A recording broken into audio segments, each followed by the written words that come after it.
Antara arsitektur timur dan barat yang harmonis. Satu abad menjadi saksi sejarah cerita tentang perjuangan bangsa Indonesia.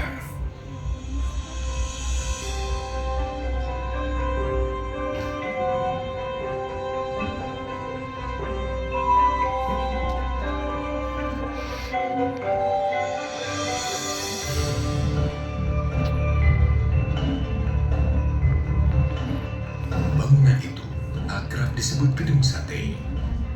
Pembangunannya merupakan bukti konkret tentang wacana pemindahan ibu kota Hindia Belanda dari Batavia ke Bandung. Pemindahan tersebut melahirkan konsep berdirinya Balai Agung yang terdiri dari serangkaian gedung megah instansi pemerintahan Hindia Belanda. Kompleks ini bernama Gouvernementsbedrijven. Gedung Sate adalah gedung pertama yang dibangun dalam kompleks tersebut. Tahun 1924, Gedung Sate rampung dikerjakan. Dari segi arsitektur, Gedung Sate mendapatkan pengakuan sebagai mahakarya karena berhasil memadukan berbagai elemen nilai arsitek kebudayaan Timur dan Barat dengan serasi. Sejak diresmikan pada tahun 1930, Gedung Sate difungsikan sebagai kantor pusat Departemen van Verkeer en Waterstaat dan Sentrale Bibliotheek. Departemen van Verkeer en Waterstaat merupakan jawatan pemerintah Hindia Belanda yang berfungsi untuk mengelola sumber daya air dan manajemen lalu lintas kala itu. Sentrale Bibliotheek merupakan perpustakaan dengan koleksi gabungan dari 7 jawatan pemerintahan Hindia Belanda. Penggabungan ini menjadikannya sebagai perpustakaan terbesar di Asia Tenggara. Waktu berlalu hingga terjadinya Perang Dunia Kedua. Jerman di bawah kepemimpinan Hitler menguasai Polandia pada 1 September 1939. Peristiwa ini menimbulkan efek domino ke seluruh dunia, termasuk kota Bandung. Jepang yang beraliansi dengan Jerman mengamankan wilayah Indo-Pasifik dari cengkraman aliansi musuhnya. Pada tahun 1942, Belanda menyerah atas gempuran Jepang dalam Perang Pasifik.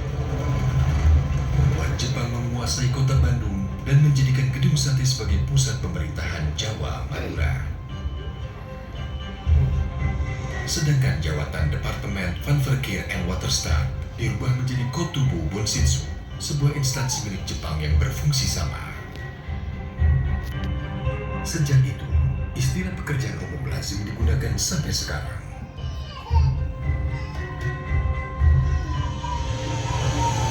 Pada tanggal 6 sampai 9 Agustus 1945, Amerika Serikat menjatuhkan bom atom di Hiroshima dan Nagasaki, Jepang.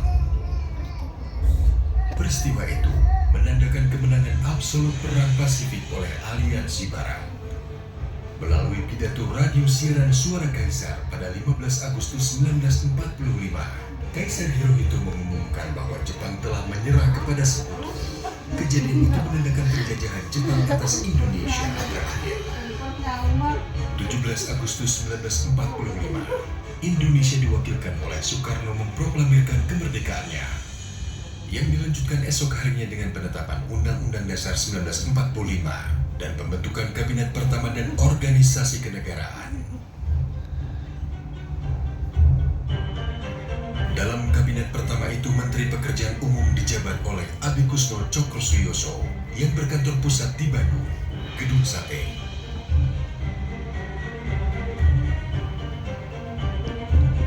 Walaupun sudah memproklamasikan kemerdekaannya, Indonesia tidak serta-merta menikmatinya secara utuh. Pada tanggal 4 Oktober 1945, tentara Sekutu yang diikuti oleh Nika dan Murka memasuki kota Bandung untuk merusak kedaulatan NKRI. Pada tanggal 3 Desember, pasukan Sekutu menyerang Gedung Sate. 21 orang pemuda dari Angkatan Muda DPI berjuang habis-habisan mempertahankan Gedung Sate. Sebagian besar terluka berat dan 7 orang dinyatakan hilang.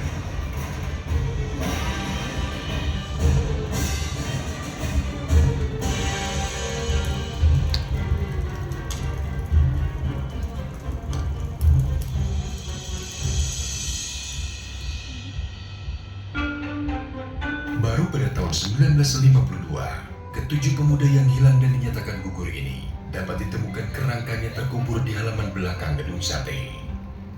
Kerangka ini kemudian dipindahkan ke Taman Makam Pahlawan Cikutra. Ketika Insinyur Hadi Juanda menjabat sebagai Menteri Pekerjaan Umum, tanggal 3 Desember ditetapkan untuk diperingati sebagai Hari Kebaktian Pekerjaan Umum.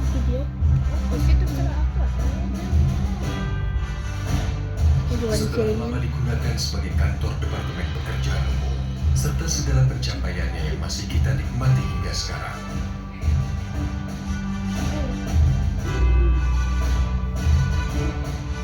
Tahun 1980, Gubernur Jawa Barat Aan Kunaifi memindahkan kantor Pemprov Jabar dari Gedung Kertamukti di Jalan Braga ke Gedung Sate.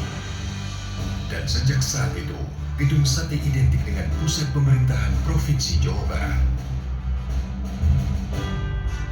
Pada tahun 2017, Gedung Sate mendapatkan status sebagai bangunan cagar budaya nasional dari Kementerian Pendidikan dan Kebudayaan Republik Indonesia.